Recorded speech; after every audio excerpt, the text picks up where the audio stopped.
message, at least that the Philippine Coast Guard wants the public to take away a day after the PCG's Teresa Magbanua was forced to return to Puerto Princesa following a 5-month extended patrol or deployment to Escoda or Escoda Shoal in the West Philippine Sea. My name is Cupin. You are watching Rappler. We are in Manila, where a few minutes ago, the Philippine Coast Guard or the NTF, National Task Force for the West Philippine Seas, Commodore J. Tariela, held a press briefing with members of the media a day after, again, the Magbanua returned to shore yesterday in Puerto Princesa after being deployed to Escoda Shoal or Escoda Shoal in the West Philippine Sea for over 5 months. We are calling it a forced return. Essentially, si Commodore Tariela laid out 3 reasons why the Magbanua was, why they decided to bring the Magbanua back to shore. First was the bad weather. Videos from the PCG show na out in the West Philippine Sea. Ang lala talaga ng panahon. Simula pa daw to last week nung Tuesday. Very torrential rain, matagtag yung tubig, yung waves rather, really harsh conditions. In fact, this has also prompted Chinese maritime forces to pull out from the shoal. As of today, at least, the Philippine Coast Guard says only 11 Chinese maritime militia ships are in the vicinity of Escoda Shoal. So first reason is bad weather. Second is that the PCG recalled the Magbanua because of dwindling supplies. We'll talk about that a little more. But to give you a gist, and I think you've seen some videos of it, no? Personnel from the Magbanua were brought out of the ship on stretchers.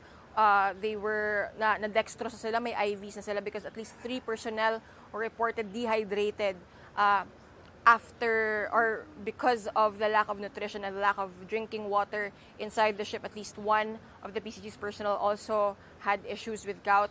The PCG reckons this is also due to malnourishment from the past few weeks. And the third, because again, like I mentioned, because of the dwindling supplies, several personnel needed medical attention, hence the decision to bring the Magbanua back home yesterday, September 15. It is now in Puerto Princesa City. Now, let's backtrack kung bakit nga ba 5 buwan ang Magbanua sa Escoda Shoal. It was deployed first in April 2024 amid the Philippines' fears that China was moving to reclaim or starting to reclaim the feature. To give you context, yung Escoda or Escoda Shoal ay napakalapit lang sa Pilipinas. It's around 72-75 nautical miles away from Palawan. Si Sabina, historically, hindi siya nagiging flashpoint ng tensions ng China at ng Pilipinas. No? In fact, just a few months ago or before it was deployed there in April 2024, Sabina or Escoda is usually just quote-unquote, a staging area before the Philippine Coast Guard or even the Philippine Navy's contracted ships head towards nearby Ayungin Shoal, where the BRP Sierra Madre has been grounded since 1999. But following fears or observations or suspicions that China was trying to reclaim Escoda Shoal, pinadala doon si BRP Teresa Magbanua in April 2024. It was there throughout Independence Day, through several months. So sabi ni Commodore Tariela, nung first few months naman daw ng Teresa Magbanua, ay maayos naman daw at nakakapag-resupply yung PCG. In fact, they were releasing videos showing 2 44-meter vessels beside the much larger 97-meter Teresa Magbanua bringing supplies while it was deployed out at sea. Yung problema lang nitong August, nagkakaproblema na yung Coast Guard, not just in bringing supplies to the Magbanua, no, but even yung vessels who were just passing through Escoda met harassment from the Chinese maritime militia. So from August 19 to the end of August, we saw a string of incidents between the Philippines and China. Not just the PCG, but even BFAR vessels were met with water cannons, ramming by the Chinese maritime militia, China Coast Guard. And finally, on August 31, si Magbanua na mismo ang naram ng CCG when it moved within the lagoon of Escoda Shoal, no? And because of that ramming, the Magbanua actually has been bearing a hole in its hull for almost 2 weeks now. But even then, 2 weeks ago, after that happened, sabi ng Philippines, in Escoda Shoal. But again, situations changed because of the inability to bring supplies to the vessel and because of really, really bad weather. One, what does the bad weather mean? One, hindi nga makakadala ng supplies, hirap na nga dahil may attempts to block and may harassment actuation si China. And two, kumbaga hindi tayo sure sa seaworthiness ng Magbanua given the bad weather. It was fair weather, kaya niya, pero dahil nga naram na nga ito, its crew were very much depleted in terms of their supplies because of the blocking of China. So those factors came into play. Now, Commodore Tariela predictably refused to call it a blockade kasi may implications na yon in terms of maritime security and military reckonings or terminologies. Now, we talk about the condition, the medical condition of the crew of the BRP Teresa Magbanua. Yesterday, footage from the PCG showed again people being brought out on stretchers, naka-IV, fluids na sila being brought out of the Magbanua pa lang. So far, ang sinasabi ng PCG, at least 3 of the Magbanua's crew were dehydrated, requiring medical intervention. At least 1 person was dealing with gout. Again, yung suspicion nila dahil sa lack of nutrition. To give you a very rather jarring illustration of how dire it was inside the ship in the past month or so. According to Commodore Tariela, for 3 weeks na halos, kumbaga, lugaw lang ang nakakain ng mga tauhan ng BRP Teresa Magbanua. For context, dati kasi yung ginagamit to bring supplies to the Magbanua ay yung 44-meter vessels. Ngayon, yung attempt in late August to bring supplies, again, through the 44-meter ships ay hinarang ng China. So the PCG was forced to deliver supplies via airdrop. Yung airdrop, yung pag-deliver ng supplies via airdrop is severely limited. 300 kilos lang ang nadala ng PCG helicopter, and even then daw, yung malaking part ng 300 kilograms na yon ay too big. Dahil isa pang factor ay dahil sa tagal ng Magbanua deployed in Escoda, yung desalination system ng Japanese-made ship na Magbanua ay nasira na, yung filters needed replacing. So actually ngayon daw ay the replacement filters are on their way to the Philippines for installment into the Magbanua. Now, yung malaking tanong kanina pa ulit-ulit sa press conference is this: did the Philippines blink? Did the Philippines lose? Or has the Philippines lost Escoda Shoal because of the pullout of the Magbanua? This recalls kasi kumbaga memories of the 2012 standoff between China and the Philippines in Scarborough. Ito yung explanation ni Commodore Tariela kung bakit hindi comparable yung dalawang instances. One is the two features in the West Philippine Sea have very different topography. So Scarborough Shoal, that's closer to mainland Zambales, is a high tide elevation, ibig sabihin litaw siya kahit high tide pa. Si Escoda naman ay low tide elevation, over 132, if I'm not mistaken, square kilometers yung laki daw nito. He compared it to Manila, Navotas, Caloocan, and Valenzuela, I think, combined, yung size ng Escoda Shoal. And unlike Scarborough Shoal or Bajo de Masinloc, and unlike even Ayungin Shoal, si Escoda ay may 2 lagoons, and those 2 lagoons have several entrances. So if you compare that to Ayungin, more or less 2 lang yung entrances ata ng Ayungin Shoal. Si Scarborough naman or Bajo de Masinloc, isa lang yung entrance or isa lang yung opening ng shoal where it's safe for vessels to enter.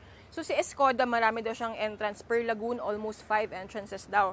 Which means, theoretically or arguably, the PCG wants to argue na even if the Magbanua is there, it is still possible for the Philippines to deploy another vessel, and it's still possible for that vessel to be able to enter at least one of the lagoons of the shoal. So ang panawagan nila, kumbaga, I do not compare the 2 incidents, but it's hard to avoid comparisons, or at least it's hard to suppress fears of comparisons and the implications, because after that 2012 standoff in Scarborough, the Philippines lost control of Bajo de Masinloc, a very important feature, not just strategically, but for Filipino fishermen who used to fish in Bajo de Masinloc and nowadays can no longer do it inside the lagoon, at least. No. So what's gonna happen now? The Magbanua is in Puerto Princesa. It will move eventually to a different location which Commodore Tariela refused to disclose for now for much needed repairs. Again, may butas ito from the ramming of China. A lot of things need to be checked because it did spend 5 months out at sea. Yung filtration system, desalination system again needs to be, the filters need to be replaced. Overall check up kung how the boat is. Again, given not just the 5 months at sea, but the ramming from the Chinese, its crew will be undergoing physical exams to check how they are. Again, given nga during its last month out at sea, hirap na sila sa supplies at lugaw na nga lang daw ang kinakain nila.